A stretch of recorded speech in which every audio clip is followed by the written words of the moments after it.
Good evening and a very warm welcome to all of you here at the Marsilius-Kolleg, the Institute for Advanced Studies at Heidelberg University, supported by the Excellence Strategy. My name is Michael Boutros. I'm one of the directors of the Marsilius-Kolleg together with my colleague Friederike Nüssel. It's my honor to host tonight's Fireside chat, which marks the beginning of our 6th Nature Marsilius Professorship with Michele Catanzaro. The Nature Marsilius Visiting Professorship for Science Communication is a joint initiative of Holzbrinck Berlin, the Klaus Tschira Foundation, and the University of Heidelberg. It was established 2018 and has brought renowned science communication experts such as Sir Philip Campbell, Ionica Smeets, and most recently, Mighty Nguyen Kim to Heidelberg. The main objectives of the Nature Marsilius Professorship can be summarized as follows: to initiate discussions on new forms of exchange between science and the public, to highlight the importance of high-quality science communication, and maybe most importantly, to teach top-level science communication skills to students and scientists at all stages of their career. I'm very happy that representatives of our institutional partners, without whom the professorship wouldn't be possible, could join us here tonight. I would like to mention Raphael Lang and Kirsten Baumbusch as representatives of the Klaus Tschira Stiftung, as well as Friederike Busch from Holzbrinck Berlin. I'm also glad that many Marsilius fellows, young fellows, and other invited guests are able to attend today. Finally, I would like to thank everyone who's watching the recorded event after its publication on our YouTube channel. Thank you for your interest of our roundtable discussion on science communication in a broad sense and from many different perspectives. Now, without further ado, I would like to introduce you to tonight's panelists. First, I would like to welcome Maria Becker. Maria Becker is a postdoctoral researcher at the Institute for German Language and Literature of Heidelberg University and the Leibniz Institute for the German Language. As a linguist, she uses mainly computational linguistic methods. Bridging the gap between natural sciences and the humanities is part of her everyday business. She's also leading an academic research group that focuses on the annotation and automated analysis of practices of moralization in different domains of knowledge. From October 2021 to September 22, Maria Becker held a Young Marsilius Fellowship, being the first class of early career researchers selected for this innovative program that focuses on interdisciplinarity and science communication. Next to Silke Hertel, who sits across. Professor Silke Hertel is a member of our current Marsilius Fellow class. She's a psychologist and professor for personal competences in school at the Institute for Educational Sciences at Heidelberg University. During her Marsilius Fellowship, Silke Hertel is working on an interdisciplinary project with the physicist Wolfgang Pernice of Heidelberg University. The aim of their collaboration is the integration of augmented reality into various teaching and learning environments. Silke Hertel also holds the position of Research Council Speaker in the university field of focus on self-regulation and regulation, individuals and society, which is one of the main components of Heidelberg University's Excellence Strategy. One of the research foci of the field of focus is to better understand human self-regulation processes at the level of individuals and of societies in an interdisciplinary dialogue. Last but not least, I would really like to welcome and introduce to you Michele Catanzaro, the Nature Visiting Professor 2023, and the main reason actually why we are here tonight. Michele was born and raised in Rome. He studied physics at the University of Rome and at the Polytechnic University of Catalonia in Barcelona, where he wrote his thesis entitled Dynamical Processes and Phase Transition in Complex Networks. And I'm sure you will tell us more about this later on. Since 2001, he has been a science journalist covering topics from many scientific disciplines. His work has been published in many major magazines and newspapers, including Nature, The Guardian, El Periodico, and Der Spiegel. Michele co-authored the Buchs Networks, a very short introduction, and the documentary Fast Track Injustice, the Oscar Sanchez case, which were both published in the years 2012 and 2014. From 2014 to 15, you have been here in Heidelberg actually before, as kind of the journalist in residence at the Heidelberg Institute for Theoretical Studies. Michele Catanzaro won many awards, more than I can mention here as a writer, director, and science communicator. I will only mention 3 of them. The Golden Nymph Award for Fast Track Justice in 2015, the European Science Writer of the Year Award in 2016 for his investigation into forensic phonetics, and the Georg von Holtzbring Prize for Business Journalism in 2020 for a report in the Süddeutsche Zeitung, which he wrote together with a medical journalist, Astrid Vacchiano, on the costs and development of innovative drugs. In addition to his journalistic activities, Michele teaches science communication at the Autonomous University of Barcelona, the University of Vic, and Valencia International University. And we are very happy to have you here also at Heidelberg University. He's involved in many different projects that aim to foster high-quality science journalism. We're very fortunate that you have agreed to come to Heidelberg, and very looking forward at your tenure here at the Marsilius-Kolleg and Heidelberg University. You're very welcome to you and your fellow panelists on the podium. Thanks. We're all glad to have you. Thanks.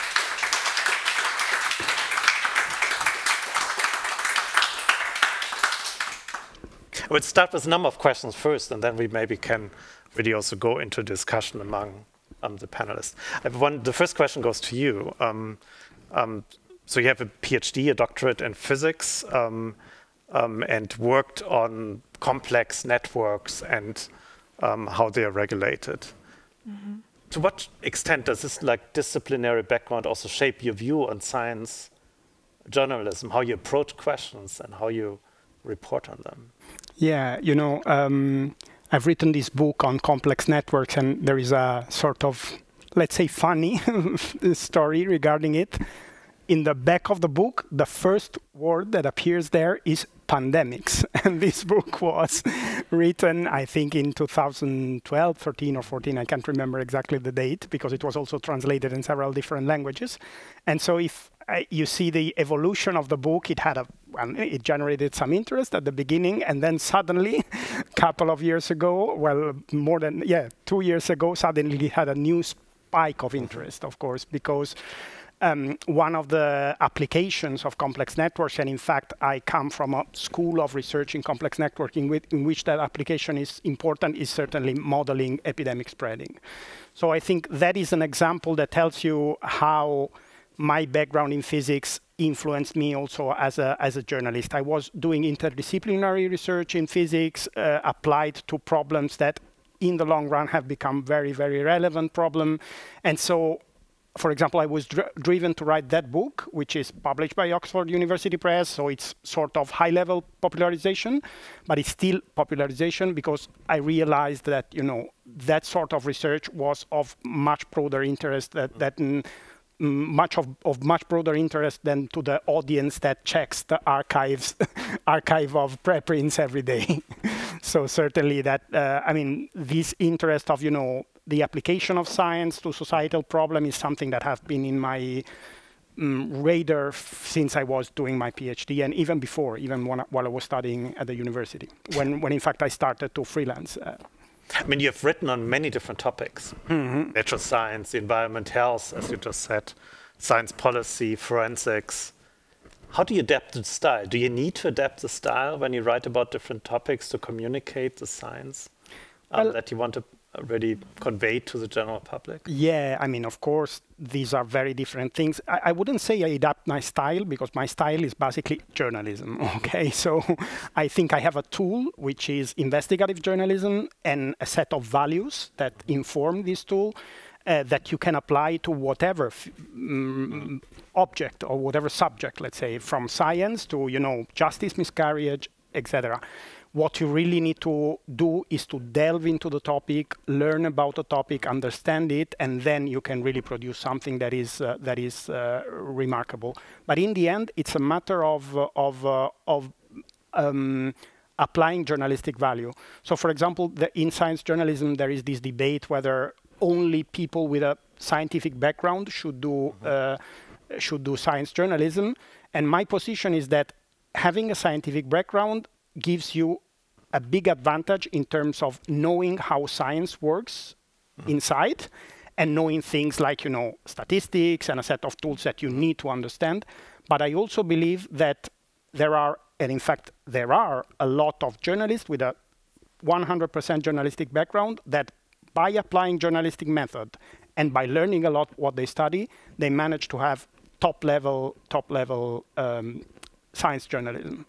So we should remember that we are, in the first place, journalists writing on science, not scientists. Writing about the own topic. But did you feel that there are topics that kind of lend themselves better to communicate versus others? I mean, you have touched upon pandemics. 10 years ago, pandemics wasn't the topic. But now, of course, it is. How do you deal with this? I mean, another belief that I have that is sometimes counterintuitive with respect to the mainstream belief is that whatever science is relevant in newspapers, that we should communicate all the science. I think that we serve our readers. We don't serve neither scientists, we don't serve institutions, etc. We serve our readers. So we have to find journalistic interest in science, and it has a lot. And I will give you an example precisely from the pandemics.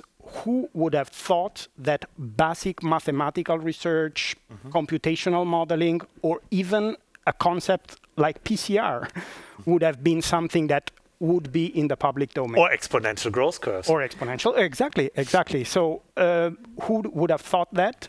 And still, reality has grabbed us and shown that those things are really relevant. So I wouldn't say that there are topics that are intrinsically not interesting for the public. For example, one personal hobby I have is try to find interesting journalistic story in mathematics, for example, in basic mathematics. It's not something that I can do every day, but it's interesting. So there are not topics. The real question is what is the demand of the audience? What does the audience really need? And we as servants of our audience, what can we bring to them? In a recent podcast, you really vividly described your passion for science communication and interdisciplinarity, something that you said has been with you almost since childhood, I think, right? Yeah. Have you always wanted to be a science journalist? Well, let me think. This goes back a lot in time. Well, I mean, my education, in fact, I did classical studies in my high school. I studied Latin and Greek, and I had this sort of very humanistic perspective.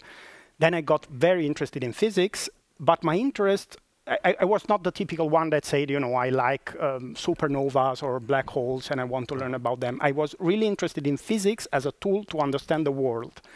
And as a very powerful tool to model the world. So, for example, I got into complex networks for this reason, because it's a tool that you can apply to ecosystems, to social networks, to the brain, to a lot of topics. And I think that was one phase. And then while I was studying physics, at the beginning it was very hard because I came from Greek and Latin, and so the first 2 years at the university I had to study a lot. But then when I sort of realized that I was okay, I was doing all my examinations with good results, etc., that sort of more holistic vision that came from the humanistic education came back. And so I thought, look, maybe journalists may be a way of joining these two things, my interest for science and my interest for, society and the world in general, and that is how it happened, basically.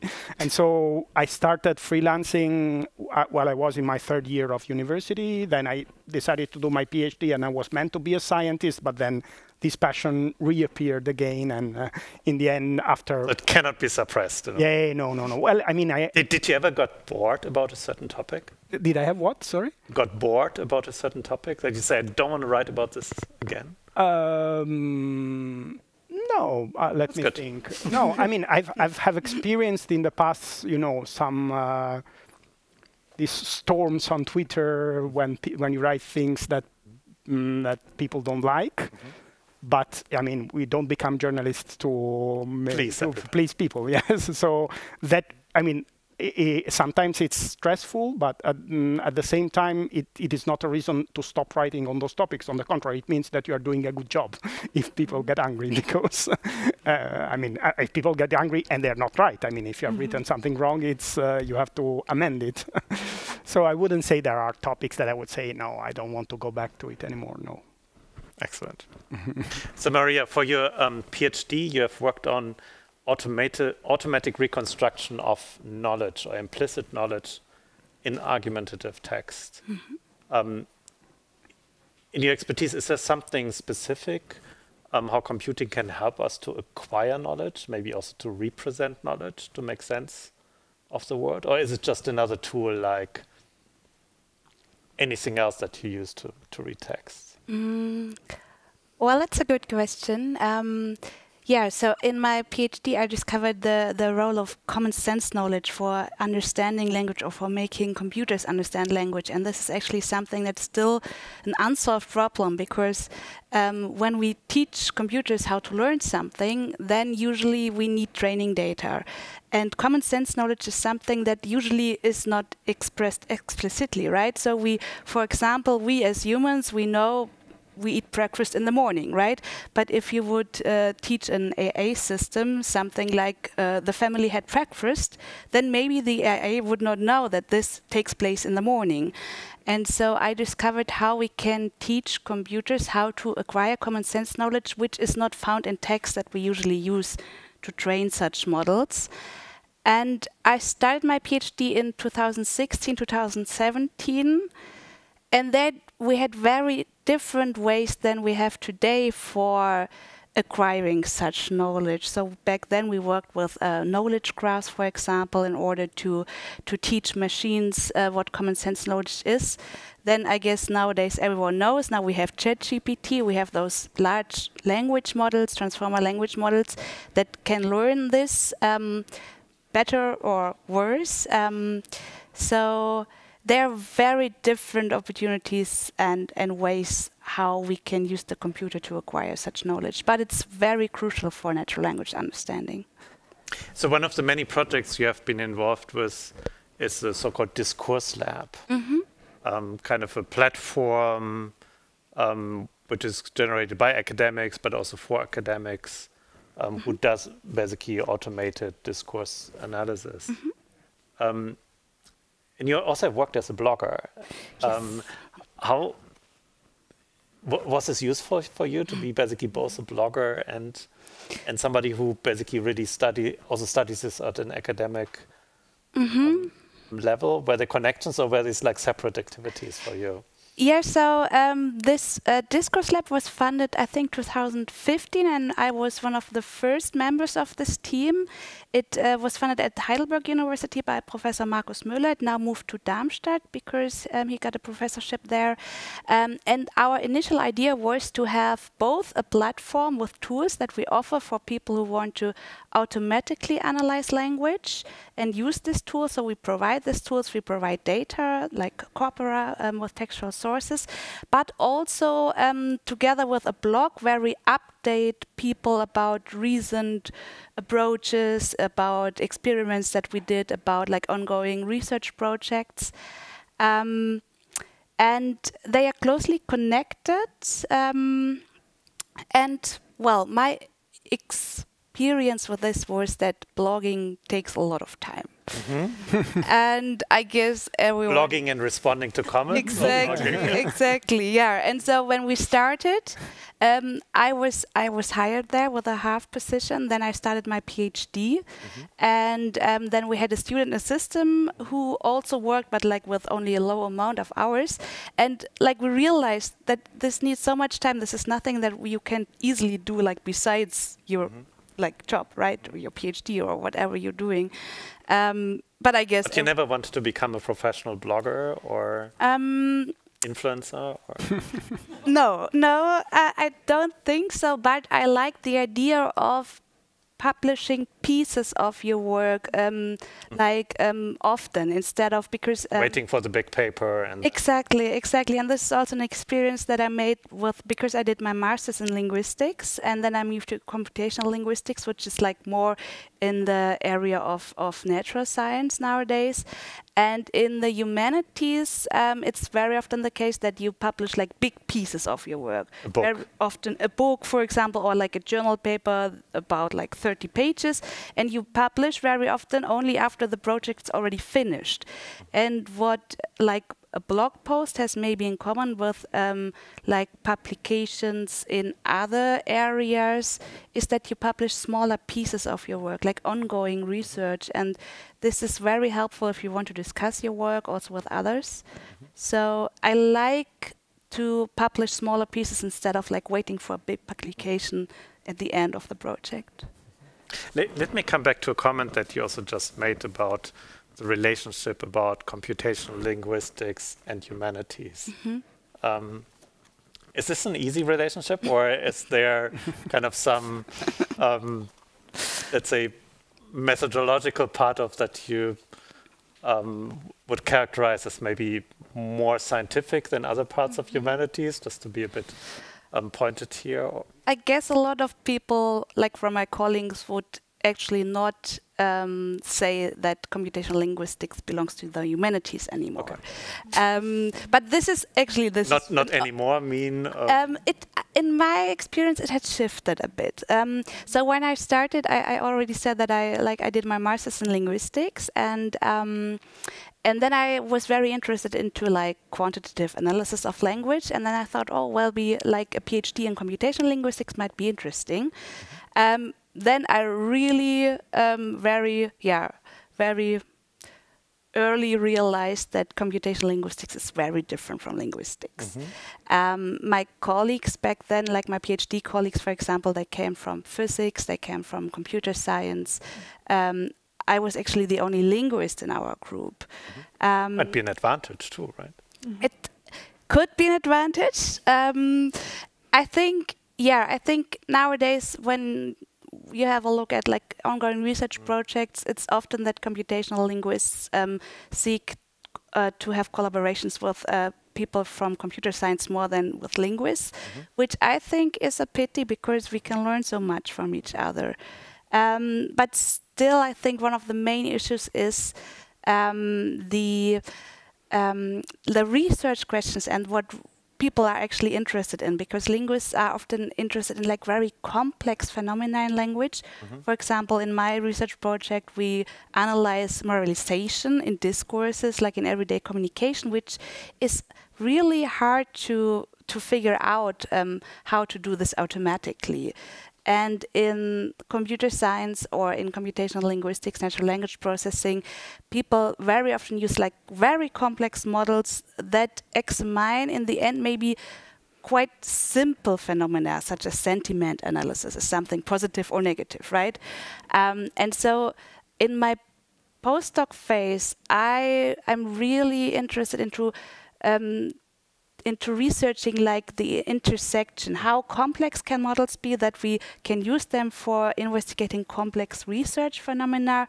Is this possible at all? So I believe that we really need a very experimental setup and environment, because it can go wrong, right? It can be the case that we can't use those complex transformer language models for such a complex phenomena as moralization.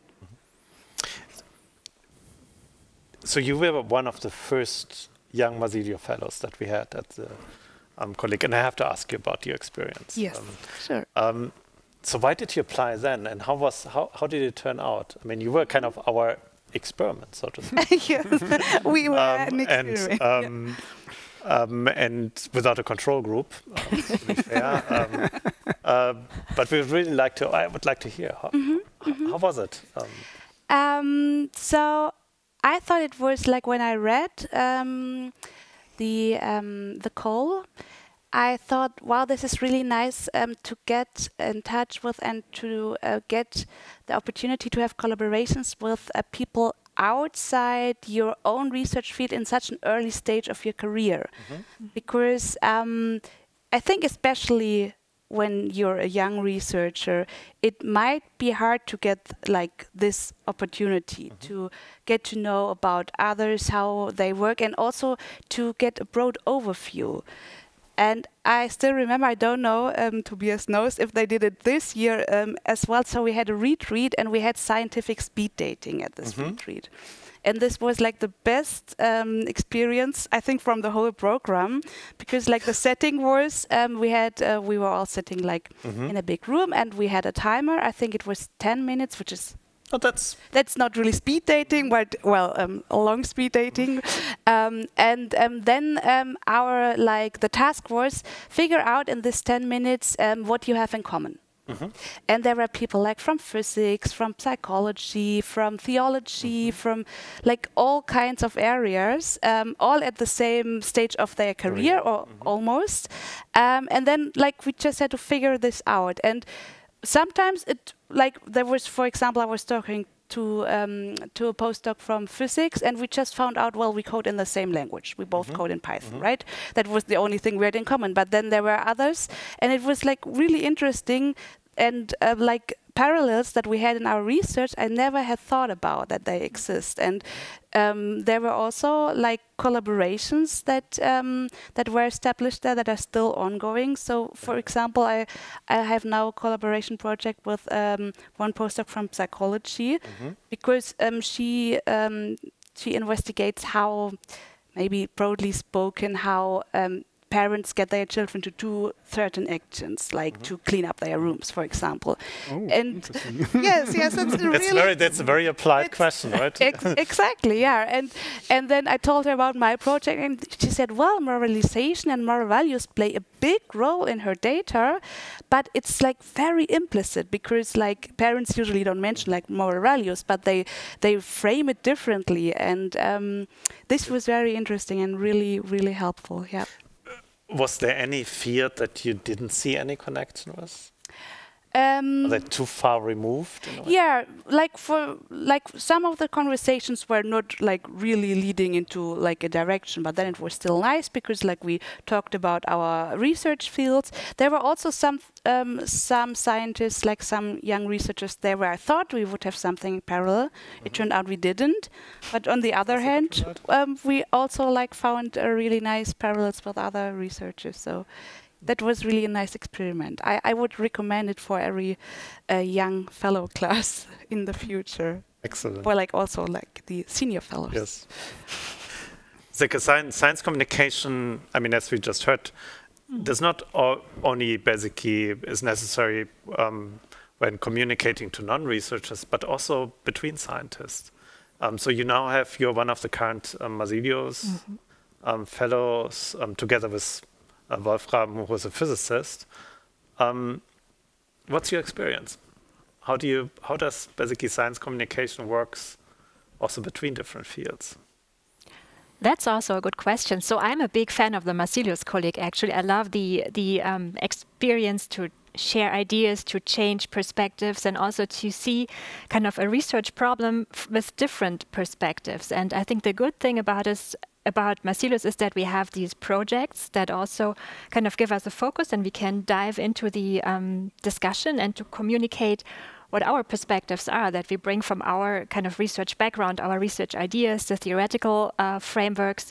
And I like to discuss our theoretical perspectives also with the other fellows, and to kind of, because they are very good in pointing to the problematic perspectives that you might bring with your theoretical background, and find the kind of the point where it gets really, it can get really stressful. So that's what I really like about Marsilius, that you get to the hard points and discuss them with your colleagues on a friendly basis, because they always have this friendly perspective, because they know one day they will be presenting and you can turn it around. So, but this is, I think, what's really really good. And I was also having a time when I was a postdoctoral researcher at the Leibniz Institute, and we were very interdisciplinary, and also education science is an interdisciplinary field. So you're kind of used to frame and phrase your ideas, or at least you try to phrase them in a way that others with other backgrounds might understand what you're talking about. But still, Marsilius helps you to keep that in mind, that whenever you communicate your research results and your theoretical perspectives and models, that others might have other perspectives on what you're talking about. And this is, I think, makes it very interesting. And do you think interdisciplinary really also forces us to basically become better science communicator? I would say so, definitely, yeah. You talk about quantum entanglement, you have to explain it somehow that everybody understands it. I try to. I'm not an expert in quantum physics, actually, not after this Not year. yet. Not yet, yeah. I think, okay, so the learning curve went steep, but still, I would not take part in one of your exams. I think I would fail. But I think it helps to, to kind of to see the field of research through another person's eyes, and to better understand what you're doing, and also to find the weaknesses of your research that you sometimes don't see when you discuss with your colleagues from the same field and the same perspective, because we have kind of the same ideas or same views. And I think that's what's very important for research, that and this is also what kind of brings us to the next level, that we have this interdisciplinary discussions and trying to make our research better together. As an educational scientist, it's basically also part of your profession to, to study and to make it basically better. So how do you, so are there differences between, let's say, science communication to the general public, or let's say science communication to students? So are there overlapping skill sets, or are these very different types of approaches? I mean, when the students come to a university, their knowledge base might be at the same level as a broader society. Maybe the level of text understanding might be a little bit more up compared to the global society. But then when they are here with us and study with us, they should, hopefully they do, most of them do acquire knowledge and competencies. So when they finish, they are more on the scientist's level of communication skills. But for sure, it's very important to kind of introduce to them, when they start the studies to study with us, like the basic problems that we have in science. For us, we are working with statistics, so we don't have any truth. And we have to explain to the students that there's no truth in science. It's just probabilities. That's at least our perspective. So the students are very upset when we teach that to them in the very beginning, because they want to learn true facts. So that's kind of one of the big problems. And I think this is also important when we communicate to society, that this is science, and science is, for a very long time, it's not about truth. It's about probabilities. It's about data literacy, also perspectives you can have on data, maybe predictions, but it's not, at least from our perspective, it's not the truth that we are communicating. Do you think we should talk more or communicate more about the methodology of scientific I think this would be very important, the methodology, how we acquire knowledge, and also how true our knowledge is, or what makes our knowledge maybe more reliable or less reliable. So we're in teacher education also, we work a lot with the kind of prospect teachers to better understand what's kind of good quality research and what's kind of experience that someone makes and kind of sells as research.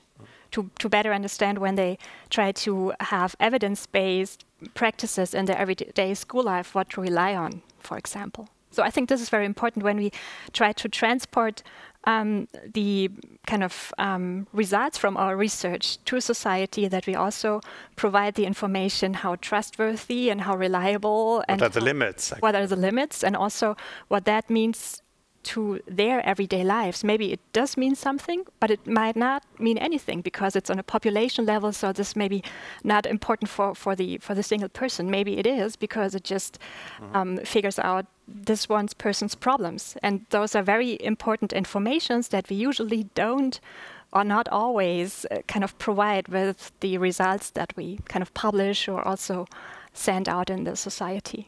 I mean, there seems to be kind of a growing political, maybe also societal expectations that the scientific community and also individual scientists communicate more about what they do, how they do it, what the results are. Do you think that's justified, or this is something that should be left, let's say, to professional science communicators? Yeah, that's also a good question. I think it would be helpful to have maybe both, to have professional science communicators because you're trained in how to communicate what's going on. And in science education, or the way we are trained, science communication has so far not been like a big issue or a big topic. So I was not trained in science communication. None of us probably was, right? None of us probably was. So I don't... Except Michele. Yeah, except some examples. So comment on maybe that's also the reason why I'm not communicating besides kind of the traditional publication path. So I'm not on Twitter, I'm not on Instagram, I'm not on TikTok, anything like that, because I don't know how to do it. I would do it if I knew what would be like, how to do it probably. Yeah, no, that is a recurring question. That is, do scientists need to dance their papers on TikTok or those things? I think that is not the right thing. I mean, it's precisely what you say. I mean, there are people that are in charge of communicating, and there is a whole chain of jobs, you know, ranging from press officers, journalists, etc. What I think it is important, and this does need a certain level of engagement from scientists, is being open to communication and be literate about how media work. So you don't worry if you are not on TikTok. That's not a problem. I mean, if you like it and if you have time for it, and if it's something that helps you, even with your research, to clarify things, to communicate or whatever, perfectly fine. But I mean, you're already very busy with your projects and with all your things, and we don't want communication to become one more box that you have to tick on a research project. A very different thing is being, first of all, media literate, so understand what's going on when a journalist calls you and what is he or she looking from you, etc. And the other thing is something I would say even more of a higher level that connects with multidisciplinarity, is that considering that you are a citizen, you are not just a specialist, just an expert. You have a commitment with society. And science has always been like this. I mean, Darwin wrote a book that was a science popularization book, and it changed science, okay? And so I think multidisciplinarity is very useful for these things, because first, as you said, you have to communicate with somebody that is different, but also because it forces you to frame your scientific question at a much broader level. And so it forces you to be basically a citizen, somebody that cares about, you know, problems that are not just in your tiny niche, but are relevant for the whole society. So don't worry about TikTok, but be prepared to reply to a journalist when they call you. Do you think there's let's say, increased responsibility of institutions to basically be open about the scientific content, but also making people available for, not at the level of individual scientists, but let's say either of scientific institutions or universities or scientific societies to really engage in this back and forth with kind of the general public? I mean, I must say that as a journalist, most of the times the interaction with scientists is okay. You call the person. Okay, doesn't sound great. No, sorry. Okay, it's good. Okay, in the sense that you call, you get your answer. Moreover, you know, now I'm experienced. They check your profile and they see that you don't write stupid things, etc. So I would say scientists in general are quite open to communication. However, what worries me more is the sort of there is a trend. I don't know whether in Germany it's the same, to sort of convert science communication in something very corporative, to try to control the message, okay? And that is, you know, unconstitutional, against free speech, and it's not the way to do it, okay? So I would insist on this idea on openness. You don't do science communication only to promote your research or to, you know, have one page in the newspaper or whatever. It's really something more relevant. I mean, we are in times with big challenges, you know, climate change, the rise of the far right, a series of big important challenges. And science has a very important role to play. So it's more a matter of openness and engagement with society than a matter of, you know, a technical marketing strategy. Yeah. So we touched upon some of the topics that also really might have a large impact on how science is communicated. For example, large language models. And I wanted to ask all of you, so what do you think the impact will be of, let's say, now being able to paste in a whole scientific article and ask a large language model, please write me a kind of a lay public type of summary of it. Or maybe you are the to all of you, yeah. I mean, because you all work kind of in one of the other areas. So are these new challenges, or is this something that can have really a profound impact how we communicate science? I mean, having covered a little bit technology, I'm always a bit skeptical, and I think there is a certain amount of hype around this issue. Okay, so these big Silicon Valley corporations are very interested in that we freak out with ChatGPT, and we think that this will change the world, etc. And we have seen it with a lot of technologies in the past that have had some impact, but not that, you know, paradigm change impact with which they were marketed, okay? Having said this, it's true that I mean, we are seeing a new potential. I would like to say, first of all, that there is a positive side to it, okay? So I know there are companies that are, for example, using artificial intelligence to take a very complex paper and extract things that can be useful for scientists, for example, to pinpoint what are the articles that they really need to read, etc. There are ChatGPT has a lot of useful applications. So I mean, there is also a positive side to it. My attitude in this phase in which things are very fluid is ask the basic questions of technology applied to society, and the basic questions are: who owns this software? Is this software open or not? Is this software something that you pay or not? Are we going to depend on this software? Is the black box open? You know, all the when I report on these topics, I have a checklist of 9 questions that I always ask. I mean, does it preserve privacy? All these sort of questions. So that are the important things. Otherwise, we will repeat the same story that we have seen with social networks and with a lot of other things, that, you know, we embrace this technology in a very critical way, and then we find ourselves having to deal with Donald Trump and with these crazy things that, or the Russians meddling with Twitter, you know. So I mean, not the Russians, the Russian state, of course. So I would say, let's learn from the past experience and ask these basic questions, and then we will see what is the long-range impact of this thing. Maria, what's your view on this as a computational? This is a really hard topic, and I've been asked these questions now a couple of times already. And Michele already mentioned like really important things that we need to consider when talking about this kind of software, because one thing is that now this kind of software is available for everyone. Everyone can use it, because ChatGPT has not been developed like in the last year, right? So GPT, which is the antecedent, has been published, I think, in 2012 already. I've been working with GPT in my PhD thesis.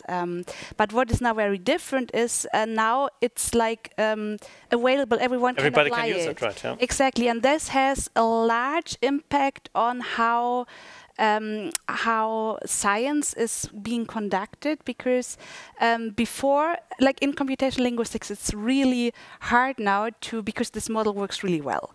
And everyone can now use it, right? So what can we then contribute anymore, right? Because people can just use it. And the other thing that is really important that you mentioned, it's not open source anymore, and it's not free, right? So if you want to use it like and apply it to a big data set, you can't just use the code. Before, like this was always like in the most companies have their code open source. Google, for example, like the transformer or like the language model that Google publishes is called BERT. It's open source. People can use it. People know how to adapt it. People know on which training data it's pre-trained, and GPT has been open source until GPT-3 and now ChatGPT. And I think this is really crucial. This is more crucial than... It's about transparency. Exactly. And also about, well, you need money to use it, right? And that has not been the case before. So it's not open, even though the company is called OpenAI, right? It's not open source anymore. And I think this is really a problem, because I like that a lot about like all kinds of like machine learning stuff. Companies kept it open source, and now they are closing it, and other companies are also now starting to close it. And I think this is something where science will in the end suffer from, because it's not anymore that everyone can apply it, but not everyone can adapt it. It's not transparent anymore, as you said. So this is, I think, the most crucial point in this debate. I mean, one of the kind of surprising things that I found is that when you ask some of these large language models kind of a scientific question, it comes with an answer, and sometimes it's right and sometimes it's really wrong. But if it's really wrong, it actually makes up references to back up the wrong claim. And of course, I mean, such a system could probably be really misused. I mean, what you said Silke before about what are actually facts and what are not facts, and suddenly you have like scientific statements backed up by non-factual references. Yeah, that's a big problem that I'd also see. But I think from a user perspective, just to use these whatever kinds of language models and put in our scientific articles and let them kind of make up a text based on those scientific articles that is better understandable for society, this might be a really good application, because it saves time. Because doing that is time consuming, and having this kind of maybe sometimes narrow perspective of a scientist on their own work, it might be hard to find the right words. So does it remove the need for science communication in science journalists? No, I would not say so. I would not go so far. No, I'm not worried at all. No. Okay, it removes the need for bad science journalism. Writing a random piece on the last paper in Nature, but it will not do investigative journalism in centuries. No, definitely not. You will not have robots doing investigative journalism in centuries. And someone has to find the wrong references, though. And may I only add a very tiny thing? We have a very positive example in the past, which is the World Wide Web, which was developed at CERN. It was open, and it has changed the world. And then we have the negative version, which is, Facebook, Twitter, etc., which were capitalized by Silicon Valley with closed software. So let's make the AI revolution a new World Wide Web, something that, of course, will put a lot of challenges, but will be under citizen control. And I think the European Union here has a role to play. It's basically the only region of the world that is trying to deal with this issue, with the GDPR on privacy, and also with now the Digital Act. So we can make this a positive revolution, unless we decide that, okay, we repeat the model of Facebook and the Silicon Valley model, So if you think about like 5 years in advance, what would be your most optimistic case? About artificial intelligence, I would say this, something that is under societal control, not under state control necessarily, of course, because state has also some biases, but something that is, open, that is not so expensive that we have two velocities, so that, in Europe you can use it and not in Africa, that can be held accountable That is very important, you know, algorithmic accountability. I wrote about this in Algorithm Watch, which does this all the time. So that is a scenario, and it is possible. I know we're seeing the European Union. There are big strides making towards it. Working on that. So the matter is that, there must be a high level of commitment with these sort of topics, instead of just, you know, watching ChatGPT and crying and saying, oh, this will destroy everything. Let's do something about it. That would be the positive scenario. And the negative one is that we just add one more algorithmic loop, one more algorithmic black box in our society and wait for more mess to happen, as it has happened with social networks and with all these opaque algorithms. Good. I think we can now also open actually the panel for questions from the audience. We can also give you a minute basically to think about a good question. When I wanted to ask basically, so Maria, if you think about kind of as a computational linguist, if you think about these changes that are currently happening, what do you think? What's your optimistic and what's your pessimistic view? What will happen? I also thought about the World Wide Web, because we were discussing this recently with professors from my institute in linguistics, and some of them are really scared and kind of freaking out about this topic. But there was one who said, well, we had this actually before, like a couple of 20 years or something ago. Scared for professional reasons, so that they think that they can take over this scientific process? Scared that we completely need to change our academic system, because it will, of course, writing like papers, term papers are now, like, we have different challenges now.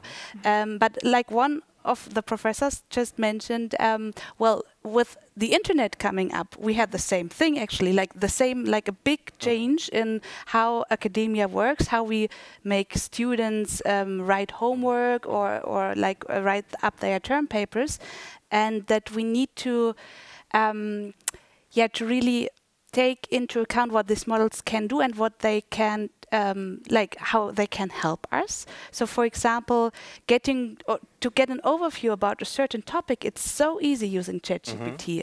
Then still, and this is what we teach our students, and what's really important in academia in general is to know what your sources are, right? And this is something that we now have to emphasize even more, because ChatGPT does not always deliver sources, right? Sometimes not at all. Or makes them up, right? Yes, and this is something, well, our students learn this anyhow, right? We teach them in the first semester. If you find something that you want to point out in your term paper, please tell where you got it from, and don't use like Wikipedia or whatever, right? Well, I'm not that against Wikipedia, but like this is something that we have to prove what we find, right? And this applies to ChatGPT as well. So I think with like being a bit cautious about this topic, this can help us a lot and save a lot of time, actually. Do you think there will be a time when citing like a large language model would be acceptable reference? That's a good question.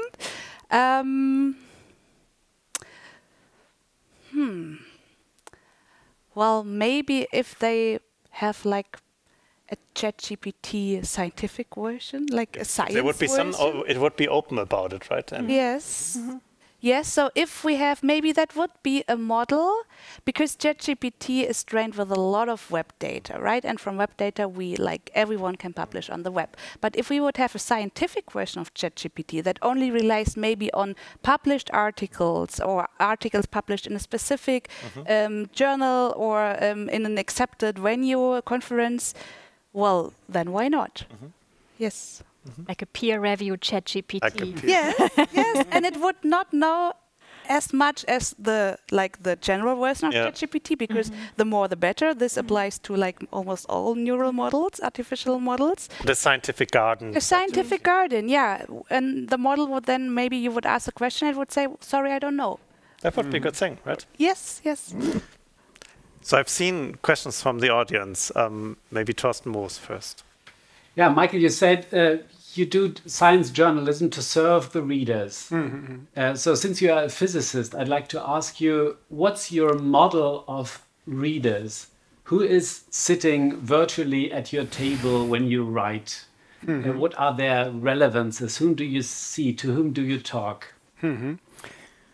Well, I mean, it's basically society, okay? So I try to explore. Yeah, I know it's a very generic answer, okay? I try to address questions, okay, that are of societal relevance. So, you know, these range from newsworthiness, okay, something that is relevant that I need to tell now because it's really happening.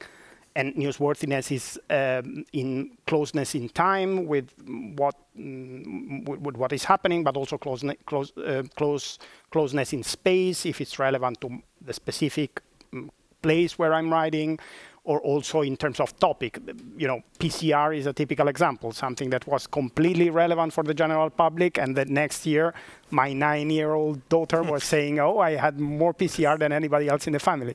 So, you know, that is one thing.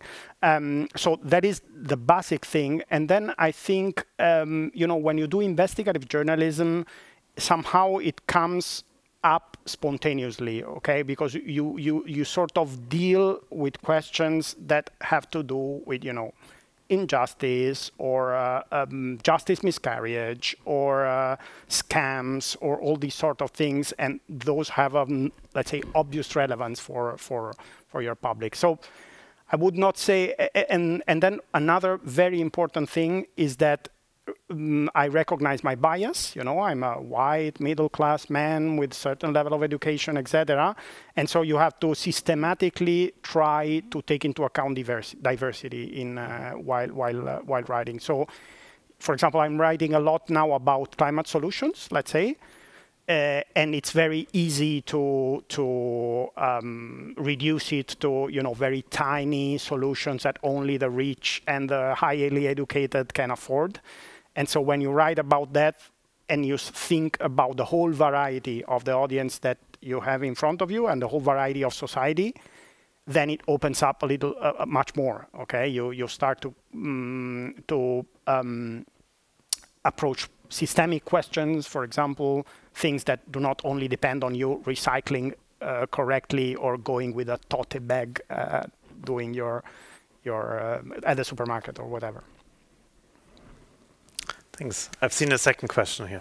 Yeah, it's sort of goes in a similar direction. So you mentioned that it's a good idea to let the professionals do the communication, but since you also serve your audience, you kind of need to satisfy them too and sort of deliver what they like to hear. So we produce lots of science, and some of it may be sensational, but there's lots of stuff which is not. So I'm wondering who's communicating, or who should communicate with other stuff that maybe only is relevant to a niche population. Is it for me as well? Okay. Okay, I mean, in my case, the point is that if, as you said, it's something that is only relevant for a niche, okay? So if it's, you know, an incremental advancement in a technique to calculate whatever, okay?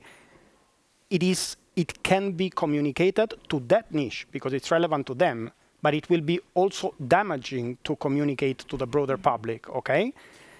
However, I don't want these to be interpreted as there are parts of science that will never be interested, because science is very complex, and there are things that you would never have imagined that have a relevance for the public, and they do have it. So, for example, I mentioned about mathematics, which in principle looks like something that who should care for it. And instead, if you look inside, you find that there are things that are relevant for society. So my answer to your questions is, for example, if it is something very technical, if it is something very specific that is really relevant only to a more technical, specialized public, then you need to go to outlets that are more specialized. You know, physics world, chemistry world, something that is talking to one specific public. If we are talking about, you know, the general media, then the job of a good science journalism is to find the relevance in science, even if it's very hard and technical and hard science, okay, hardcore science, okay, but always thinking about, and maybe there's a misinterpretation about this issue of serving the public. Serving the public does not mean pleasing the public, okay? I mean, as I told before, I've written stories that a certain segment of the public didn't like because they didn't like the politics implication of those stories, for example. Serving the public means really trying to do your best to offer society the best quality information so that the society can understand and make their decision based on that information. And what if not science, which is, you know, crossing through all the relevant aspects of our times. So that is my, let's say, ethos, okay? So provide the people the best scientific knowledge available to make society take evidence-based decisions. You seem to, if I may be a little bit critical, I feel that is a bit oversimplifying. Right? I mean, when you write an article, you write it to a newspaper, and you're not speaking to society through a newspaper. You're speaking to, what, 20% of society, and 80% is left out. Now you're saying, well, you don't need to go to TikTok, you can let the professionals do that, but the professionals that serve the 80% don't go to TikTok. Don't have the scientific interests in mind, they have commercial interests in mind. And so we have a huge gap, I think, and a tremendous need for science communication to the majority. So how do we address that? I don't have a solution, but I'm, you know, I'm pointing out that from my perspective, I think there is an issue that we should address. I don't know how to do it. Well, I mean, journalism, it's going through a difficult time because now we are competing with people dancing on TikTok. Okay, so there was a time in which if you wanted to access information, you had to go to a kiosk or, you know, to a place where you bought newspapers and you had there. And even at that time, you had newspapers, but you also had tabloids and things that didn't work. So, I mean, my effort as a journalist is, of course, to make it as open as possible. As I write in a newspaper that is accessible, you know, it's not this very lofty, complicated broadsheet. Is something that is accessible to the public. So that is, and I also would like to see much more media education, okay? So I would like to see, I mean, the other half of the problem is to educate society to understand the relevance of media and to engage with media, okay? There are so many incredible stories out there to be told, and people is scrolling on TikTok and looking at people dancing there, okay? So that is what I can say from my position as a journalist. I mean, I try to make it as open as possible, as comprehensible as possible, and I would call for this more extended media education of the public. That would certainly be, instead of doing the other way around, that is trivializing everything and reducing everything to, you know, dancing whatever on TikTok. But do you think there could be an argument made of basically simplifying formats in a way, not trivializing, but at least providing some content to let's say a larger audience that really uses TikTok or some other social media in a way, also to, and not leave this basically in open space. Yeah, absolutely. Absolutely. I mean, if you leave it, somebody else will fill it, and with corporate interests or with other interests. My point. But how would we do this best? Basically, between like a very well-researched newspaper article, on the other hand, like a 30-second TikTok. I mean, we are in a what is called a media ecosystem. Okay, so we are not anymore in a time in which the answer to the question how to have a healthy media diet is go down the stairs and buy a newspaper. Okay, that was the easy answer some years ago.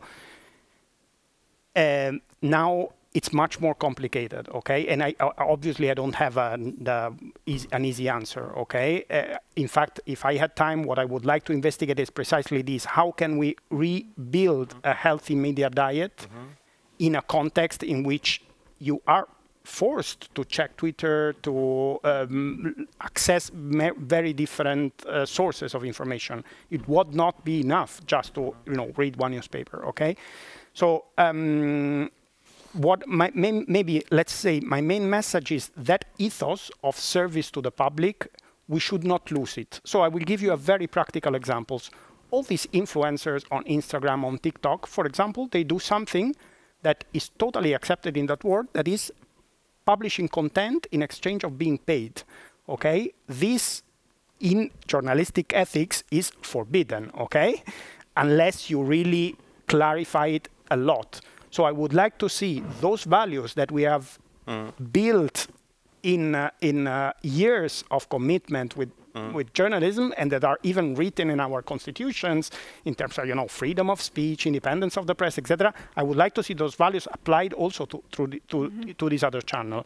So it's perfectly okay if you upload a 1-minute video explaining a story, and there are many journalists that are doing that, and we need to adapt to these new formats. It's not okay if you do that because you have a company paying you to do that video.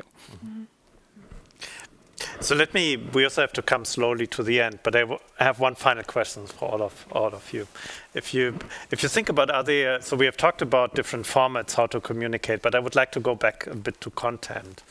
And so maybe I start with you. What are the most difficult topics to do science communication on, and what are maybe the easiest topic to do that? And then I ask both of you too. I mean, I would need to think a ranking, but maybe let me give you... Pick one. Yeah, I would pick one, which is, if you write, for example, about movies, imagine, okay? It is completely normal that you don't only write about what the new Indiana Jones movies is about. It's perfectly accepted that you need to write about how it was produced, how much it costed, whether how long it took to how long it took, whether, you know, US is investing more or less, the strike of the writers, etc. So this whole bringing in this whole context. For some reason in science this is not usual. Okay, so all these scientific discoveries appear in the media as if there were no past, as if there were no context, as if there were no, you know, investments, way of doing things one way or another, etc. And now I see a rising trend, which is positive for me in science journalism, that is focusing on this aspect. Okay, so now we are seeing, for example, in Spain recently, there has been a lot of story on this side in which they really focus on investigating how science works. So maybe you have heard this very famous story about Saudi universities shopping for highly cited researchers in Europe and in the US. And that story was broken by a journalist in a Spanish newspaper, okay? He started that story, then a consultancy provided more data, and then the story became global, okay? So those stories are very relevant because they provide this whole context of science, and the pandemics has been living proof that we need the public to understand how science works. What is a preprint, why a preprint is not definitive, and all these sort of things. But at the same time, they're very hard because sometimes you face backlash from scientists. Okay, so there were people saying, "Hey, El País, you're publishing these stories saying that highly cited researchers get bought by the Saudis, and this disrupts trust in science." No, it doesn't disrupt trust in science. It's the standard journalistic work that builds, on the contrary, that helps to create a healthier science. So those are still complex stories because sometimes you get backlash. Yeah. And the easiest thing to report on? I mean, the easiest thing is do the default option that write about the latest paper in Nature, but which, I mean, can still be done very bad. I mean, if you don't quote independent sources, if you don't understand the paper, etc. So even there is a way of doing that correctly and a way of doing that wrongly. But that thing, I think, new generations of journalists are understanding that it is important to update people about what was published on Thursday in Nature, but that you really need to frame it and to investigate and to connect with other publications, all these sort of things. Yeah. Silke, what do you think? I think what I learned is that we have to acknowledge that science communication has different channels, and that we have to be well aware that they need different kind of ways to address those. And what I think it's always very easy, or what we experience is easy, is when we publish or try to communicate things that fit very well with our habits and things that we like and our expectations about how the world works.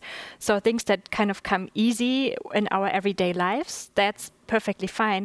But when it comes to things that are maybe unexpected or might have an impact on us that we don't really like that much, and when it's about statistics, then it gets kind of harder to understand, and then you maybe don't trust the statistics and you feel like, okay, no, we put that aside and I just go with my own experience. So when it's something that's against our habits, our expectations, against the world, the way we want to see our world, then it gets a little bit more harder. So, for example, just when we work with parents, they really like when we tell them that they are doing a good job, which most of them do. But when we tell them, okay, maybe you're the helicopter parent style, just try to relax a little bit, then it gets kind of harder for them to take that little pill, actually. So coming back to the moral discussion that you were making up earlier, so whenever it works with what we want to hear, then it's fine. But when science tells something else, then it gets kind of harder. And maybe, if I may, I would have just a last question. We don't have to answer it, but I was just wondering, and this goes back to a question you posed, Michele. We are quite easy accepting number algorithm models. And then we kind of publish them with kind of a version of a software we use, statistical software we use. So maybe we are not that far from this linguistic algorithm models and publish those as well, because when it's about numbers, that's okay. But why isn't it okay when it's about language processing? Interesting. Sorry, just a question, but not to answer now. So what's in your view the most difficult and the most easiest part to communicate? Maybe I would answer this question in a broader sense. I think in general, and I guess Michele and all those experts in those fields would agree, we have to, if we want someone to listen or to read what we write, it has to be interesting for the people, right? And it has to affect them in some way or the other. It has to have an impact on their life. I think that's easier, right? And this is something that I also discovered from my own experience from when moving from linguistics to computational linguistics. Back then when I was trying to tell my family or friends like what we do in linguistics, like there's a new, for example, a new part of speech model, or like we have a new theory about discourse studies or something. It is like often not very super interesting for the people, right? But if it has to do something with their own lives, then it starts to get easy to convince people to listen to what we have to say. And we actually have an ongoing study on this at the Institute for German Language, where we discover how scientific research has an impact on areas outside academia, and how different research projects, how it happens that they are successful in being published in media. And we have different resources from different fields of science, like from the humanities, from nature science. And what we just discovered is for like nature science, for everything that's technical, nowadays it's very easy to get a spot in newspapers. People are interested into ChatGPT because they have seen it, they want to use it, it affects their life. And maybe for the humanities that can be more difficult because the parallels to your own life might not be that obvious. So I think it has a lot to do with like being affected by what is researched actually, and how close it gets. Yeah. Yes, exactly. I still need to wrap my head a little bit about like reporting on science, like reporting on movies. Not sure whether we then have paparazzis basically going through the Altstadt in Heidelberg. I didn't mean that. And following basically following researchers or in one way or the other. So I think we have to think this through if we really want this or not. Maybe that's a topic for another conversation next time.